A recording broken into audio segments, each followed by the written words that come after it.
Sir, निज़ाम इंसाफ, निज़ाम अदल 75 साल हो गए, हमारे पास ब्रिटेन लॉ है, उसको हम फॉलो करते हैं। जब एक चीज का स्टे ऑर्डर आ जाता है, इससे पहले कि हम मुल्क की सियासत की बात करें, ये इंडिविजुअल एक्ट्स भी डिफाइन करने वाले हैं इदारों के कि क्या हो रहा है इस मुल्क के अंदर।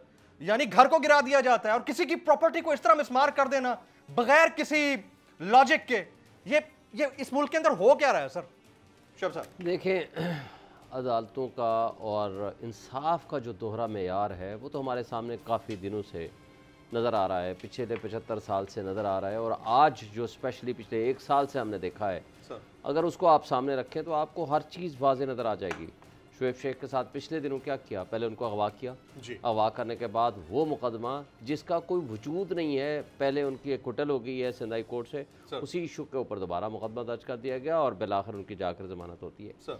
इसी तरह आप अगर उनका कंडक्ट देखें, माजी में भी उनके साथ ये हुआ, यही आपके साथ हुआ है। आपको अगवा किया गया, आपके साथ पर्चा किया गया और आपको जिस तरह तजरील करने की कोशिश की गई, लेकिन आप तो हीरो बन के निकले। ये इनको समझ नहीं आती कि इस तरह के ओछे हथकंडों से किसी का नुकसान करके हमारी रियासती इदारे करना क्या चाहते हैं।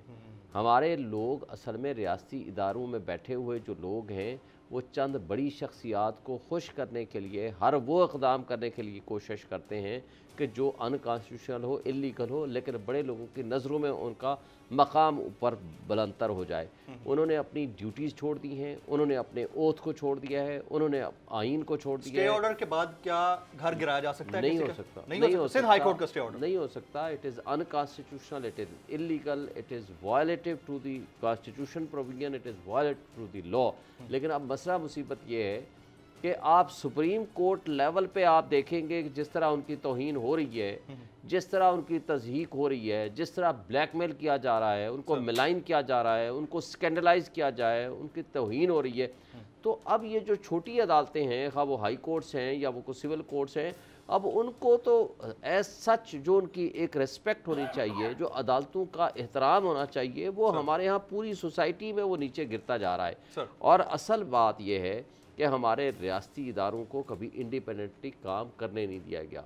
वहाँ उन लोगों को वहाँ तैनात और मुसल्लत किया जाता है कि जो माफिया की तरह काम करते हैं या माफिया के कहने पे काम करते हैं। दैट इज़ दी एक्चुअल काज। आप उठा के देख लो जो कुछ पिछले 1 साल में हुआ है, जिस तरह ह्यूमन राइट्स वायलेशन हुई है, लोगों को तशद्दुद किया गया, उठाया गया, उनको मारा गया, उनके साथ जिस तरह का तौहीन आमेज़ सलूक किया गया, ये तो जंगी कैदियों के साथ जो नहीं होता जो इनके साथ हुआ है। तो मैं समझता हूँ कि देखें, अरशद शरीफ का जो शहादत हुई है, कत्ल हुआ है, उस अपनी ज़िंदगी में तमाम लोगों को बताया उसने कि जनाब मेरी ज़िंदगी को ख़तरा है, मेरे ख़िलाफ़ ये 16 FIR गलत काटी गई हैं। उसने चीफ जस्टिस ऑफ पाकिस्तान को लिखा, उसने प्रेसिडेंट ऑफ पाकिस्तान को लिखा, लेकिन उसका ये सारे जो मिनिस्टर्स हैं उसका मजाक उड़ाते थे। नहीं, पाकिस्तान उसको कोई ख़तरा नहीं, ऐसा ही। बिलाखिर वो दुबई गया, वहाँ UAE की गवर्नमेंट को मजबूर किया गया कि उनको वहाँ से प्रेशराइज किया गया, वहाँ से निकालें।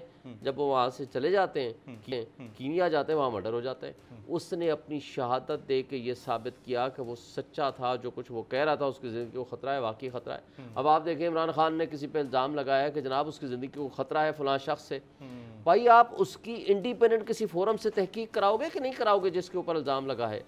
आप उसको पिछले 1 साल से बैठाया हुआ है एक शख्स के खिलाफ कार्रवाइयाँ करने के लिए, और इदारा बगैर तहकीक के कह देता है कि वो जिसने इल्ज़ाम लगाया वो पहले सबूत लेकर आए।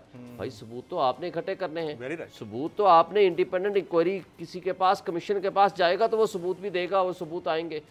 जिस तरह आपने परवेज़ मुशर्रफ को प्रोटेक्शन दी है, जिस तरह आपने बाकी गलत कामों को प्रोटेक्शन दी है, आप इस तरह तो ना करें। आप तहकीक करें और उसके नतीजे में साबित हो कि हाँ जी ये बेगुनाह है, फिर तो है। और बेगुनाही के लिए सबसे पहले उसको उस पोजीशन से हटाया जाए। तो मैं समझता हूँ कि ये जो इंसाफ का दोहरा मेयार हमारे सामने नज़र आ रहा है, ये जो आइन की पामाली हमारे सामने नज़र आ रही है, जिस तरह आप बाकी सारी चीज़ों को साइड लाइन करें, माशी ब्रेक डाउन तो आपका हो चुका है। कल आपका चाइनीज़ एम्बेसडर जो आपका दोस्त मुल्क का एम्बेसडर है, वो आपको कह रहा है कि आप डायलॉग करें और इस मुल्क को बचाएं। और हमारे इदारे, हमारे पार्लियामेंटेरियंस, हमारे किसी और बहस में वो सिर्फ इमरान खान को कांटा लगाने में, पूरी सियासत, पूरी गवर्नेंस इस बात पे कि किस तरीके से उसको हटाया जाए। हवाए नफ्स की है हुक्मरानी, लुटेरा कर रहा है पासबानी। बोल न्यूज के मार्केटिंग हेड आकाश राम ताहा लापता, तफ्तीशी इदारे जवाब देने से कासिर, अहले खाना परेशान, बेटे की जुदाई में मां गम से निढाल। जो बच्चो हिंदू पर आए थे जो को पाकिस्तानी, मुझे मेहरबानी करे पंहिंजो आकाश वापस कयो। अमेरिकी सेनेट में कांग्रेसमैन की आकाश राम के अगवा के खिलाफ पुरजोर मुजम्मत। And I, of course, have been concerned about some of the terrible disappearances, some of the abuses of human rights in Pakistan. United nation ने भी आकाश राम की बाजियाबी के लिए मौसर इकदामात उठाने का इंदिया दे दिया। आलमी सहाफती तंजीम और इंसानी हुकूक की आलमी तंजीमों की भी आकाश राम के अगवा की मुजम्मत। उफ क्या जुल्म है, बोल इंसाफ का मुंतजिर। सब्सक्राइब करें और बेल दबाएं ताकि कोई खबर रह न जाए।